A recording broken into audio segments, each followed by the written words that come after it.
Dictation की गति है 100 शब्द प्रति मिनट। डिक्टेशन स्टार्ट होगी 5 सेकेंड बाद।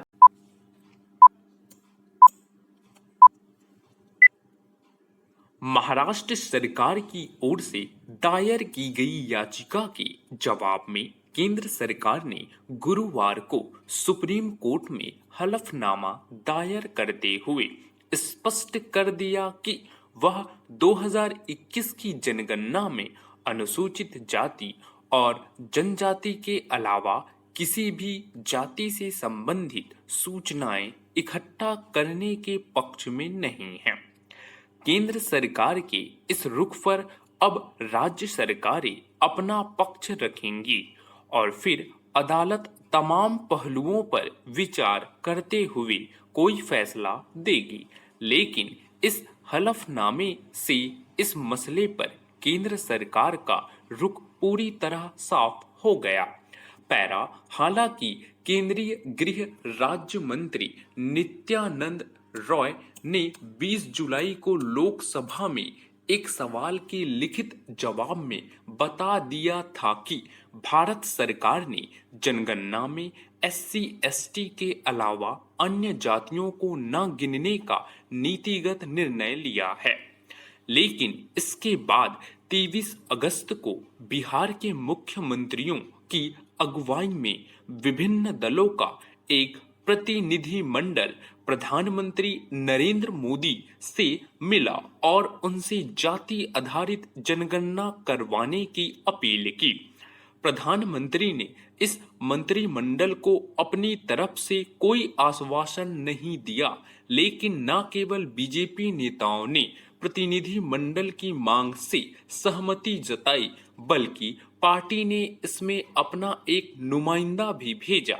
इसलिए यह संभावना जताई जाने लगी थी कि अब इस मसले पर सरकार के रुख में थोड़ी नरमी दिखेगी। पैरा बहरहाल सरकार ने इस हलफनामे में जहां एक तरफ नीतिगत रवैये की बात कही गई है, वहीं दूसरी तरफ जातिगत जनगणना की राह में आने वाली व्यवहारिक कठिनाइयां भी गिनाई गई है। नीति के सवाल पर इसमें कहा गया कि भारत सरकार ने 1951 में आजादी के बाद पहली जनगणना के वक्त ही यह तय कर लिया था कि SC और ST के अलावा अन्य जातियों से संबंधित सूचनाओं को जनगणना का हिस्सा नहीं बनाया जाएगा।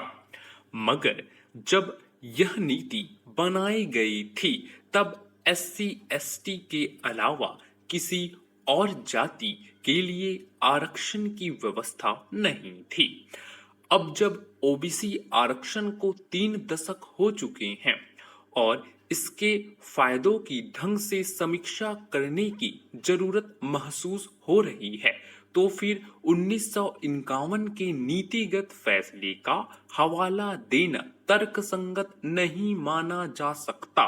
पैरा जहां तक व्यवहारिक दिक्कतों की बात है, तो सरकार की इस बात में दम है कि जाति, गोत्र, उपजाति से संबंधित उलझनें इस काम को अत्यधिक कठिन बना देती हैं। इन्हीं उलझनों की वजह से 2011 की जनगणना के दौरान जुटाए गए आंकड़ों में इतनी गलतियां पाई गई कि उन्हें इस्तेमाल के लायक भी नहीं माना जा सका। मगर चाहे जितनी भी गंभीर हों, गलतियों को किसी फैसले या नीति का आधार नहीं बनाया जा सकता। कोशिश हमेशा गलतियों को दुरुस्त करके आगे बढ़ने की होती है। गलतियों का वास्ता देकर किसी काम को टालना कोई विकल्प नहीं होता। मौजूदा मामले में भी सरकार के प्रयासों की दिशा जातियों से संबंधित उलझनों को दूर करने और सही व प्रामाणिक सूचनाओं तक पहुंच सुनिश्चित करने की ही होनी चाहिए। स्टॉप।